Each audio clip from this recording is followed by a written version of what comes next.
Study IQ IAS. Smart aspirants #1 choice. नमस्कार साथियों, मैं हूं डॉक्टर पंकज मिश्रा और स्वागत है आपका स्टडी IQ IAS पर। दोस्तों, अगर मैं आपसे ये कहूं कि आपके परिवार की सालाना आय अगर 10 लाख रुपए है तो आप खुद को किस कैटेगरी में मानेंगे? Middle class, upper middle class या फिर अमीर?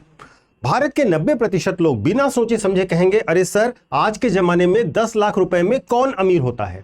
बच्चों के स्कूल की फीस, घर की EMI और कार में पेट्रोल भरने में ही दम निकल जाता है। हम तो शुद्ध मिडिल क्लास हैं। लेकिन रुकिए, आज आपके सबसे बड़े आर्थिक भ्रम के परखच्चे उड़ने वाले हैं, क्योंकि देश के नेशनल स्टॉक एक्सचेंज ने सेबी को जो IPO के आधिकारिक दस्तावेज सौंपे हैं, वह भारत की जो कुंडली बनाई है, वह कुंडली आपको हैरान कर देगी।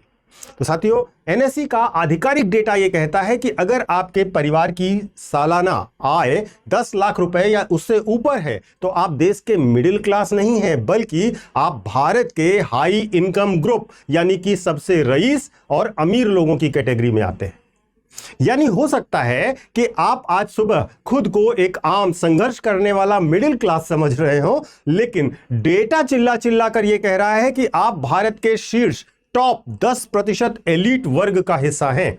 आखिर भारत का हर कमाऊ व्यक्ति खुद को गरीब या मिडिल क्लास क्यों कहना चाहता है, क्यों दिखाना चाहता है, क्यों हमारा परसेप्शन और जमीनी हकीकत आपस में मेल नहीं खाते हैं? आज हम इस वीडियो में देश के सबसे बड़े साइकोलॉजिकल और इकोनॉमिक इल्यूजन को डिकोड करने का प्रयास करेंगे। तो साथियों, सबसे पहले देखिए डेटा क्या है और इसको समझते हैं कि देश की धड़कन को नापने वाले NSE ने हम भारतवासियों को किन 4 वर्ग में, किन 4 सेगमेंट पे बांटा है। इस टेबल को बहुत ध्यान से देखिए। लो इनकम ग्रुप का जो क्राइटेरिया दिया गया है वो 3 लाख रुपए पर ईयर से कम का है, यानी कि गरीब वर्ग ये है। महत्वपूर्ण रूप से लोअर मिडिल क्लास 3 से 8 लाख रुपए पर ईयर कमाता है, अपर मिडिल क्लास 8 से 10 लाख रुपए पर ईयर कमाता है, और हाई इनकम ग्रुप जिसे आप रिच कहते हैं, एलीट वर्ग कहते हैं, वह 10 लाख पर ईयर से ज्यादा कमाता है। तो दोस्तों, इस टेबल को देखकर आप में से कई लोग जो दिल्ली, मुंबई, बेंगलुरु या गुरुग्राम में बैठकर 80 से 90 हजार रुपए मिनिमम महीना कमा रहे हैं, वो सोच रहे होंगे कि क्या NSE हमारा मजाक उड़ा रहा है? 90 हजार में तो मुंबई में एक अच्छा फ्लैट किराए पर नहीं मिलता, हम हाई इनकम ग्रुप कैसे हो गए? तो दोस्तों, दिक्कत यह है कि हमारी सोच गुरुग्राम के साइबर हब, साउथ दिल्ली के कैफे या फिर बेंगलुरु के व्हाइट फील्ड पर आकर रुक जाती है। लेकिन NSE पूरे भारत को देख रहा है। भारत सिर्फ इन 4 मेट्रो का नाम नहीं है। भारत में आज भी एक बहुत बड़ी आबादी ऐसी है जिसके परिवार की कुल सालाना आय 3 लाख रुपए से भी कम है। जो नेशनल एवरेज निकाला जाता है उसको आप एक शहरी परसेप्शन के नजरिए से नहीं देख सकते, और नेशनल एवरेज में अमूमन शहरी परसेप्शन धरा का धरा रह जाता है। भारत में मिडिल क्लास की अगर हम बात करें तो मिडिल क्लास कोई आर्थिक कैटेगरी नहीं रह गई है, यह वास्तव में एक सेफ्टी ब्लैंकेट बन चुका है। अमीर खुद को मिडिल क्लास कहता है ताकि टैक्स देने में उसको और महंगी गाड़ियों में घूमते वक्त उसे गिल्ट महसूस ना हो, और गरीब खुद को मिडिल क्लास कहता है क्योंकि समाज में उसकी इज्जत बची रहे। हमने अमीर होने की परिभाषा को इतना विकृत कर दिया है कि जब तक हमारे पास खुद का प्राइवेट जेट ना हो, हम खुद को मिडिल क्लास के टैग से अलग करने को तैयार ही नहीं होते। अब मैं आपको वो नंबर्स दिखाता हूं जो नंबर्स आपके होश उड़ा देंगे। यह डेटा लाइव मिनट की रिपोर्ट में सीधे NSE के ड्राफ्ट को कोट करके दिया गया है, और बात है वर्ष 2021 की बात है। पूरे भारत में लो इनकम हाउस होल्ड की संख्या कितनी थी? पूरे देश में लो इनकम हाउस होल्ड की संख्या जो कि 43% है, इनकी संख्या की अगर हम बात करें तो ये थी 135 मिलियन, और इनकी आय 3 लाख रुपए से कम थी। अब जरा टॉप कैटेगरी को देखिए, जो लोग 10 लाख से ऊपर कमाते हैं, और टॉप कैटेगरी में कितने थे? 9.55% लोग, यानी कि सिर्फ 30 मिलियन परिवार। अब इसका सीधा सा मतलब समझिए कि अगर 2021 में भारत में हर 10 परिवारों में से सिर्फ एक परिवार, यानी कि एक अकेला 10% 10 लाख सालाना से ज्यादा कमा पा रहा है, अब आप खुद को सोचिए, जो वर्ग देश में 9% या 10% के दायरे में आता हो, उसे आप मिडिल क्लास कह कैसे सकते हैं? वो तो सीधे तौर पर इस देश का आर्थिक मलाईदार वर्ग हो जाएगा, इकोनॉमिक एलीट हो जाएगा। यही वजह है कि NSE ने 10 लाख के थ्रेशोल्ड को हाई इनकम कैटेगरी में रखा है। अब दोस्तों विडंबना देखिए, जो व्यक्ति हर महीने स्टारबक्स की कॉफी पी रहा है, सालाना क्रेडिट पर क्रेडिट कार्ड के बिल भर रहा है, जो साल में 2 बार वेकेशन पर जा रहा है, वो भी ट्विटर पर बैठकर रोता है कि मैं मिडिल क्लास बर्बाद हो गया भाई। असलियत यह है कि देश का असली मिडिल क्लास तो सुबह लोकल ट्रेन की भीड़ में पसीना बहा रहा है, उसके पास इंटरनेट पर आकर के ट्रेन चलाने का समय तक नहीं है। असली कहानी का एक खूबसूरत पहलू भी है, उसे भी समझिएगा, और यह सकारात्मक पहलू है। आप थोड़ा सा इसको समझने का प्रयास कीजिएगा। भारत बहुत तेजी से बदल रहा है। एनएससी का दावा है कि भारत इस वक्त दुनिया के सबसे तेज मिडिल क्लास एक्सपेंशन को देख रहा है। जरा भविष्य के इन आंकड़ों को देखिए। हाई इनकम हाउस होल्ड्स जो हैं, जो 2021 में 9.55% थे, वो 2026 में यानी कि आज बढ़कर 13.18% हो चुके हैं, और 2031 तक जाते जाते ये 16.89% हो जाएंगे, ऐसा अनुमान है।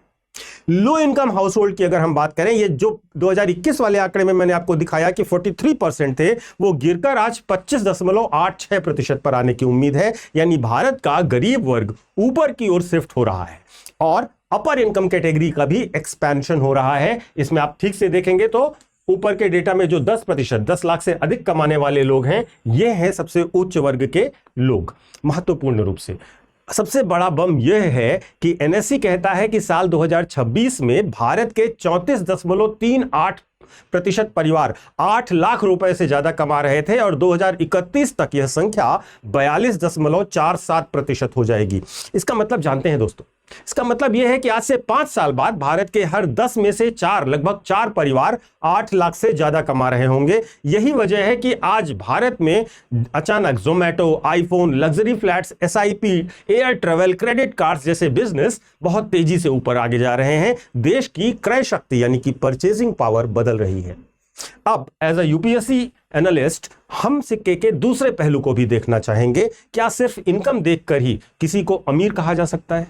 नहीं, यहीं पर एनएससी का डेटा और हमारे वास्तविक जीवन का अंतर दिखाई देता है। कोई भी व्यक्ति, किसी भी व्यक्ति का क्लास सिर्फ उसकी इनकम से तय नहीं होता दोस्तों, वह तय होता है उसकी वेल्थ से, उसकी संपत्ति से, उसकी असेट से, उसकी लोकेशन से, और कॉस्ट ऑफ लिविंग से यानी कि जीवन जीने की लागत से।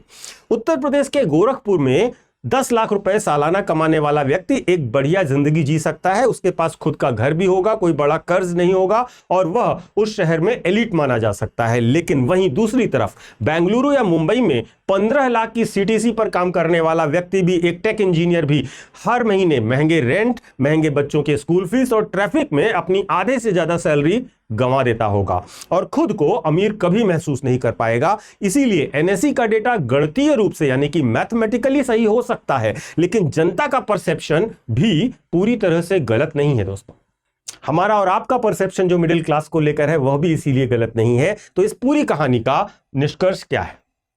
भारत में समस्या गरीबी या अमीरी नहीं है। भारत में असली समस्या है परसेप्शन गैप की, यानी कि नजरिए के अंतर की। हमारे देश का गरीब खुद को मिडिल क्लास कहता है, हमारा मिडिल क्लास खुद को गरीब समझता है, और जो अमीर और हाई इनकम ग्रुप वाले लोग हैं, वो लोग खुद को मिडिल क्लास बताकर टैक्स और जवाबदेही से बचना चाहते हैं।